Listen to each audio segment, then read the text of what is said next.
Mobile ஜெஸ் நேயர்களுக்கு வணக்கம். இன்னைக்கு தேர்தல் நடந்தா கூட திமுக கூட்டணி தாங்க 48% ஆட்சி அமைக்கும் அப்படின்னு சொல்லிட்டு அதிகாரபூர்வமா இந்தியா டுடேல ஒரு கருத்து கணிப்பு சொல்றாங்க அப்படின்னு நம்ம சொல்லலாம். எல்லாருக்குமே தெரியும் திமுகவுடன் கூட்டணி மிக பலமா இருக்குது. இதுவரைக்கும் கிட்டத்தட்ட 7 வருடமா அந்த கூட்டணி எந்த ஒரு பஞ்சாயத்து வந்தாலும் பிரியாத ஒரே கூட்டணின்னு பார்த்தோம்னா திமுக கூட்டணி அப்படின்னு தான் நம்ம சொல்லலாம். அதே போல அதிமுக 2வது இடம் வரும். விஜய் மன்ன கவர் அப்படின்னு கருத்து கணிப்புல சொல்லப்படுது. இன்னொரு விஷயங்கள் என்ன அப்படின்னா, விஜய் அவர்கள் எந்த கூட்டணிக்கும் போவாது, திமுகவின் மிகப்பெரிய பலம் அப்படின்னு சொல்லப்படுது. இருந்தாலும் திமுகவுக்கு ஒரே கல்ல 2 மாங்க அப்படின்னு தான் சொல்ல முடியும்.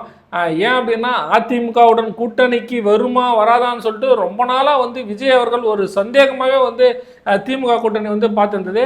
அன்னைக்கு மாநாடுல விஜய் அவர்கள் அதிமுகவை திட்டத்திலிருந்தே தெரிஞ்சு போச்சு கூட்டணிக்கு வரமாட்டாங்கன்னு சொல்லிட்டு. அதுக்கப்புறம் இந்த கருத்து கணிப்புல தான் பார்த்தாங்க அப்படின்னா திமுகவின் வெற்றி யாராலையும் தடுக்க முடியாது அப்படின்ற ஒரே ஒரு விஷயங்கள் தான். ஆனா இவர் அதிமுகவுடன் கூட்டணி சேர்ந்தா ஒன்னா கேம் மாறும் அப்படின்னு தான் பல அரசியல் விமர்சகர்கள் சொல்றாங்க. இருந்தாலும் இப்போ தேர்தல் நடந்தால் கூட 48% திமுக தான் வெல்லும். முதல்வர் ஸ்டாலின் தான் 2வது முறை, அதாவது இது வரைக்கும் திமுக 2வது முறையாக ஜெயிச்சதே இல்லை அப்படின்ற ஒரு வரலாறை முதல்வர் ஸ்டாலின் அவர்கள் முறியடிப்பார் அப்படின்னே இந்த தேர்தல் கணிப்பு சொல்லப்படுது. இன்னும் வர நாட்களில் என்னெல்லாம் மாற்றங்கள் வருதுன்னு சொல்லிட்டு பொறுத்திருந்து பார்க்கலாம். நன்றி.